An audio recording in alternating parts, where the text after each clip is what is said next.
Umaasa tayo na may mananagot, na may makukulong sa mga may sala sa flood control at iba pang malalaking uri ng korupsyon sa ating bansa. Pare-pareho naman tayo, ang mayorya sa ating mga Pilipino, gusto nating makulong si Martin Romualdez, gusto nating makulong si Zaldico, at marami pa pong iba. Nandun na tayo eh. Siyempre, tayo sa Lungsod Pasig, mas makakatulong tayo sa mga kaso ng gaya ng kay Diskaya, dun sa COA Commissioner na si Lipana. Bakit? Dahil meron tayong personal at institutional knowledge tungkol doon. Meron tayong ebidensya. Hindi lang tayo nagsasalita, may katibayan tayo. Kahit nung wala pang ingay doon, tumutulong na tayo. Nag-case build up na tayo. Pero lahat siyempre, gusto nating mapanagot.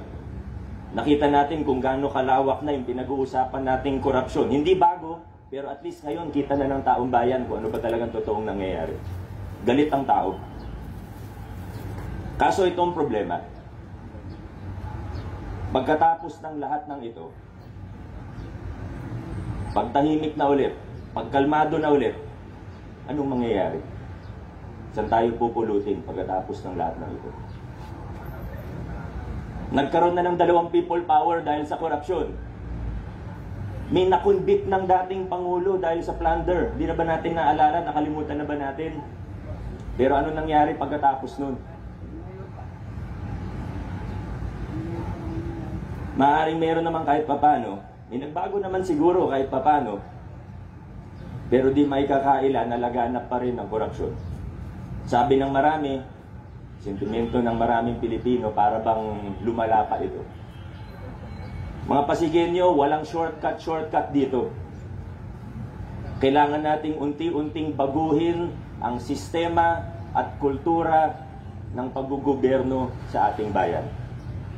We must start denormalizing corruption and strengthening the institutions that lead to transparency, accountability, and justice. There are no shortcuts. Kasama rito sa sinasabi nating denormalization, ang paglaban natin mula sa pinakamalalaki hanggang sa mas maliit, gaya ng pagtanggi,